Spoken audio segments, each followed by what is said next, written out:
Our last show before Thanksgiving, and we are thankful for directors and producers and camera technicians or TDs, APs, whoever decided to put a camera on top of the pylon. Look at that. Nice. And whoever in the Korean League decided to give out a sword for winning it all. That's bold. Let's go. Can't drink at it. Oh, the Holy Grail. They won the Holy Grail.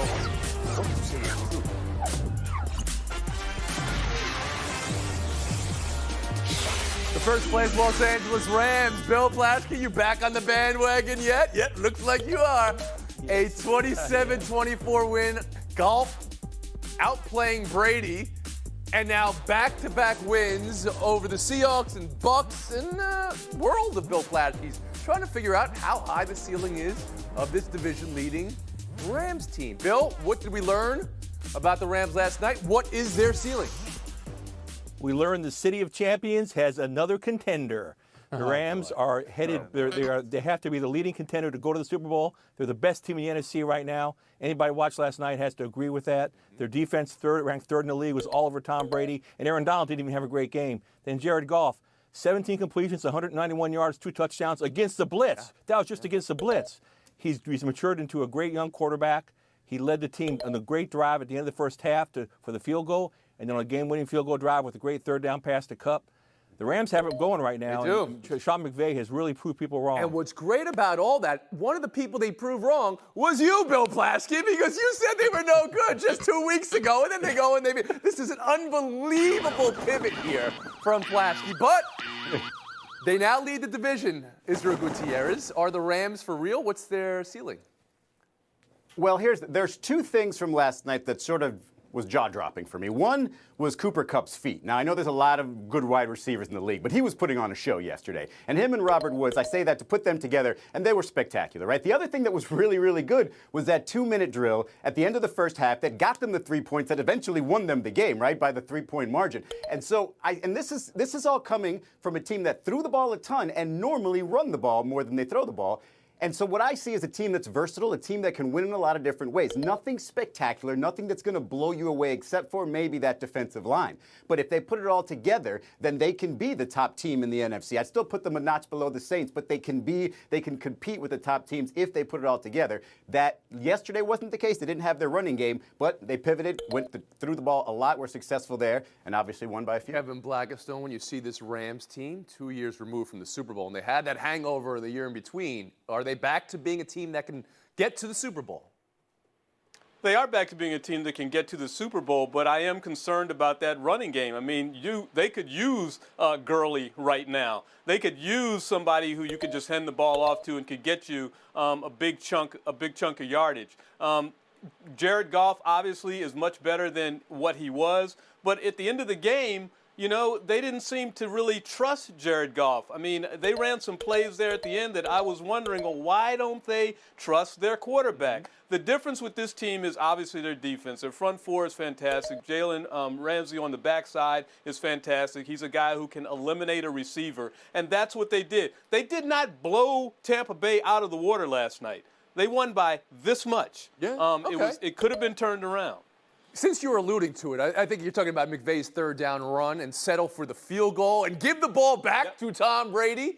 They didn't make the decision to throw there. The previous possession had a fumble and an interception on it, and maybe that was in the back of McVay's mind. Frank, can you consider that possession from the Rams and then their ceiling for where they are right now? Well, the important thing is to get points, and they did that. And to Izzy's point, at the end of the first half, that was so important. So Jared Goff, to me, he completed 39 passes, and the Buccaneers said, we're going to shut down your running game, and we're going to dare Jared Goff to try to beat us, and he did. I understand he threw 2 interceptions, but that defense is so good, and they can dominate you. That's why they're a legitimate threat to get back to the Super Bowl. We keep talking about, can they win a Super Bowl? They've been there before, and Goff, to me, is good enough, but that defense is something else. Aaron Donald did not have a dominant game, and they still were terrific. Kevin wants back in. Please, go ahead.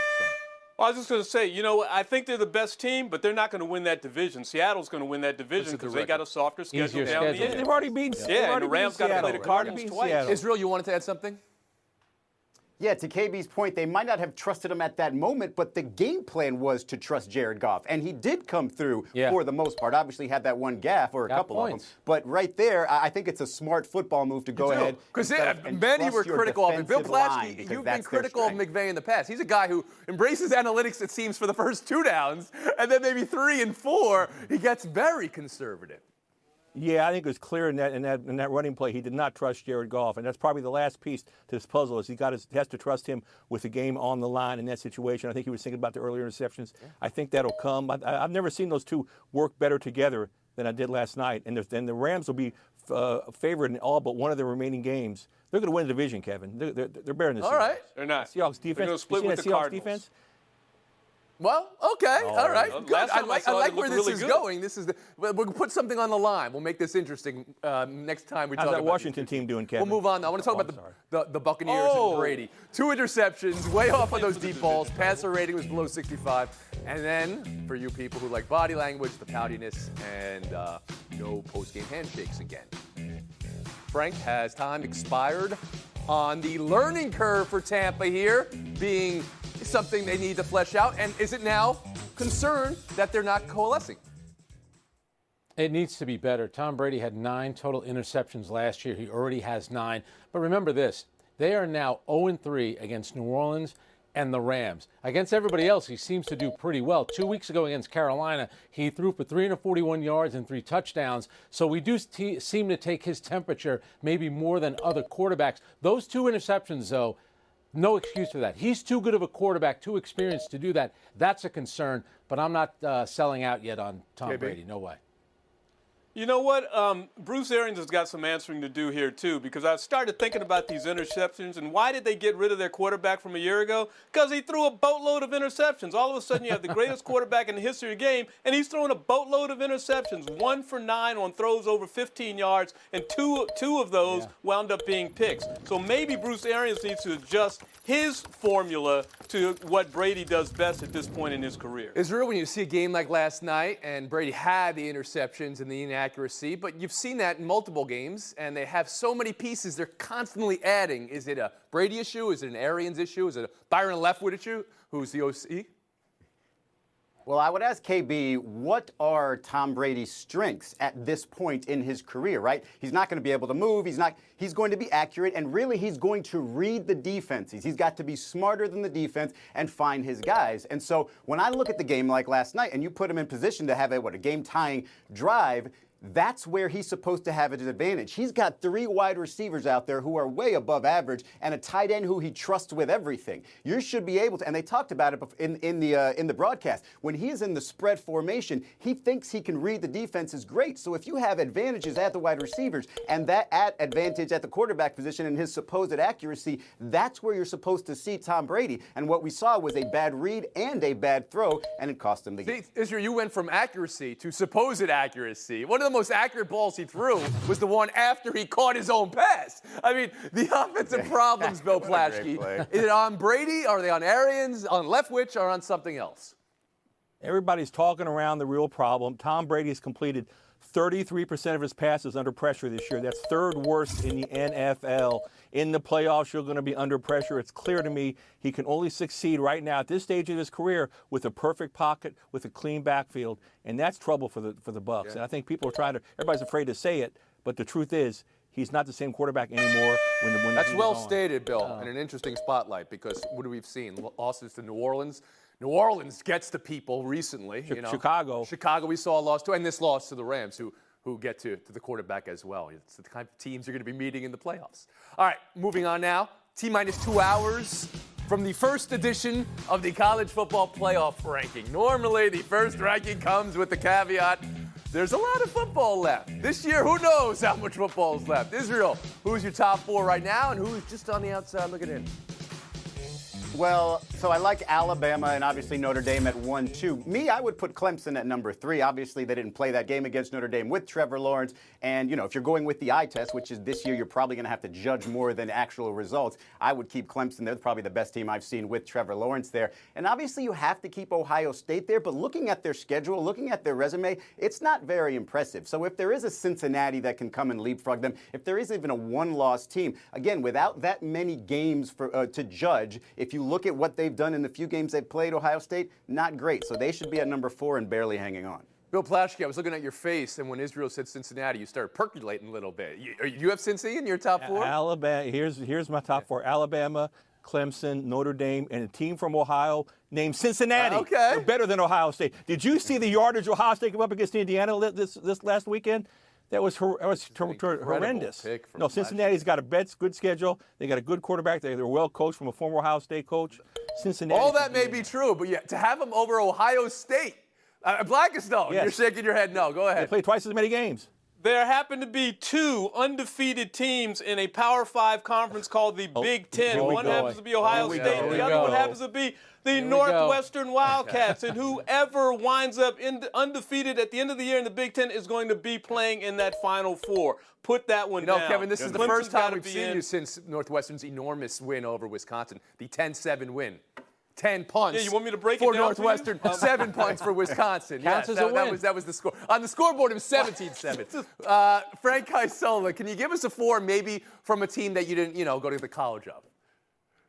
Well, exactly. BYU and Cincinnati. That would be a great monkey wrench. And here's the thing about my esteemed colleagues. We're all great storytellers, or they are, and they want a great story. They want to see Cincinnati in there. They know deep down, if a team from Ohio makes it to the Final Four, it's going to be Ohio State. Remember now, Clemson and Notre Dame will likely play each other in the ACC championship game. But if Notre Dame were to lose, they'd have one loss. Clemson, I still think they both could get in. Remember, it is Notre Dame. Okay. Nobody brought up BYU, and they're interesting to me in this regard. They have an open date now. I know you said it, Frank, but the idea that they could make a run. They have an open date this week. And adding a team like Washington, theoretically, could be a win that could put them over the top. And the report is that's a matchup they're not willing to take this week on their open date. We're going to talk some more Washington football team? teams and open dates and buy or sell next. The West Coast is all can get. Things not going great for the Baltimore Ravens right now, and the road getting very difficult to read for the NFL. Thursday, Thanksgiving Day, the premier matchup. Baltimore Ravens and the undefeated Pittsburgh Steelers. So Baltimore comes in having lost 2 straight and reeling, and now running backs J.K. Dobbins and Mark Ingram, among the positive COVID tests, they are out of the game, certainly. In total, 9 positive tests with the franchise. The league has said the game will go on. Now, today, Adam Schefter reporting this isn't the tipping point, but if there are more, the game could be postponed for an open date. Considering all that, Bill Plaschke, from a game standpoint, what position are the Ravens are in? And from a game standpoint, what position is the NFL in proceeding here? Yeah, the NFL should definitely cancel this game, but there's no way they're going to. There's a half a dozen other games this year that should have been canceled. This will be marked one of the COVID games. The reason it's not being canceled, Thanksgiving night, I got 30 million reasons it's not being canceled. The viewership will be huge. The money that the league will take in will be huge. It's too much. And the Ravens don't have a shot with the 31st ranked passing offense, no running backs. Yeah. They don't have a chance. And Forrest. Israel Gutierrez? This seems like a lot. This seems like it should be close to the tipping point that would get a postponement or a cancellation. But as you mentioned, and Adam Schefter said, if things don't get any worse, if there are no more positive tests, they're going to go forward with this. And that's because there is Lamar Jackson still healthy and available to play. There's Ben Roethlisberger, and there's Thanksgiving evening. I just don't think there's any way they're going to move this along. So that's 2 or Sam in the ratings and the eyeballs and the importance of a game like this factor into the decision. Should it, Kevin Blackistone? Well, it shouldn't, but it will. And the other thing that's going to factor in here is logistics, because you said open dates. We're in November now. How many more open dates are there to stick in games that you might have to cancel? This is a losing proposition for the league. It's a losing proposition for the Ravens, who a few weeks ago against the Steelers ran for 265 and still lost. And still lost the game, right. That's an interesting point you say logistically. Humor me for a second here. So this game needs to be played because, well, it's a huge game and it's the most important game. But your team, Baltimore Ravens, are very much at a disadvantage here. should they lose this game, they might be on the outside of the playoff pictures. If this game gets postponed, the league has said, correct me if I'm wrong, they will expand the playoffs as well. So factor that into, Frank, in all the decision making here. 100%. And what you're saying is if Baltimore has to play this game, it really is a tough break for them. So what would the number be? Is it 12 players? Is it 15? Would it be 20? Short week for them. They're in a very difficult situation, but I agree with everybody else. This game is going to happen this weekend. It's going to happen, no matter what. On Thursday. Yep. Part of it is because those first two games, the way the Lions season has gone, the way the Cowboys season has gone, this was the biggest thing in the world in the NFL. Oh, wow. This is the way leagues and sport have approached this all along. And to that, we say buy or sell too. Dabo Swinney saying Florida State used COVID as an excuse to not play this weekend. This game was not canceled because of COVID. COVID was just an excuse to cancel the game. I have no doubt that their players wanted to play and would have played. And same with the coaches. To me, the Florida State administration forfeited the game. We were there, we were ready, and we met the standards. So now, this dispute about an open date, and in this case, I mean, both teams were ready to play Saturday. They traveled to the game, and the timing of this is very suspect. There's been back and forth since that. FSU coach Mike Norvell says football coaches aren't doctors. It was the medical people who decided there was no game. Swinney today referencing how many coaches Florida State has had recently. Israel, how do you read all of that? Well, you can't just say that the game wasn't canceled because of COVID and not give me proof that it wasn't canceled because of COVID. You can't just try to get everybody on your side by saying, well, the kids wanted to play. Well, of course the student athletes wanted to play. And I understand it was inconvenience that they traveled and everything else, but for him to sort of show a lack of perspective by saying, hey, that school has had 3 head coaches in the last 4 years, don't try to tell me what to do. I mean, what are you talking about here? You're just talking smack in the middle of a pandemic that's killed hundreds of thousands of people. Just have some perspective and just go ahead and move on with your schedule. Kevin Blackstone. Well, he hasn't had perspective on COVID all year long. I mean, this is a guy who was talking back in the summer about just playing through it. It's not that big of a deal. Even when his star quarterback gets it, just plow ahead. And now to say that COVID is an excuse, you know what? If it's an excuse, it's a good excuse not to have a football game. It's a good excuse not even to have a bunch of people in your house for Thanksgiving dinner. It's a good excuse. Makes Kevin, sense. you mentioned Swinney was advising plow ahead. Well, that's what the league has done. The NCAA has done, plowing ahead here. Frank, the way this game was postponed day of, after teams already traveled, and all the talk afterwards, how do you read it? Yeah, I understand his frustration, but to me, this is the ACC. And correct me if I'm wrong, weren't there about 19 games either canceled or postponed over the weekend? Aren't there college basketball teams that are supposed to start their season tomorrow, and those games are getting postponed? UConn women's team, they've been shut down for a couple weeks because of COVID. It's happening on all these college programs, football and basketball. Bill Plaschke? I'm so sick of hearing Dabo act like an infectious disease specialist. I wish he'd wear a mask and a face guard, and we can never hear him speak again. This to imply that this was about football instead of about COVID. Yes, sure, they're inconvenienced. We're all inconvenienced. Everybody's inconvenienced. Ask restaurant owners in LA about who's inconvenienced to COVID. It happens to all of us, to everybody in this country, with people dying. And he's making it about football. Shame on you, Dabo. Shame on you. Well, I certainly appreciate you all saying that. Thank you, Bill Plaschke. One more point about this, and I say it again. These teams, they travel to this game, which is already putting everyone in some relative harm just in travel. Because we know, as was said with this week's holiday, travel is also a risk that we are all taking right now. Israel Gutierrez, Frank Isola, have a wonderful Thanksgiving. Although we'll see you for those 2 seconds at the end. We'll get away from you guys. Bill Plaschke, Kevin Blackstone. That's our showdown in 2 minutes. All right, Bill Plaschke, you've been so composed during the show, but every commercial break, it's just talk. Lakers, I want to talk about the Lakers. I want to talk about they're the greatest team ever. Lakers. Go ahead. Tell us the words we all know you're going to say. It's over after this free agency period. They're going to win again. Go ahead. I will say this is the best team LeBron James has ever been around. Miami Heat including. They are stacked. They're loaded. Just look at their bench. 11th in scoring last year. They got the top 2 bench scorers in the league. They're stacked.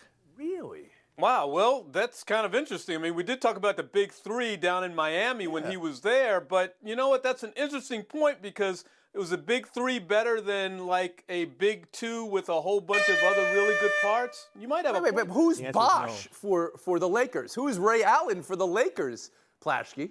Who's Kevin Reuter, Love? Markieff Morris. I'm not buying it yet. I'm not. You Wes lost. Matthews. You wanted this topic. Now you're losing. Marc Kevin Blackistone. Gasol. We'll Oh, move come on. on. The big old sword. The NC Dinos are the KBO champs. And instead of a trophy, the team took out this sword of all-time list of trophies, KB. Where is the sword rank?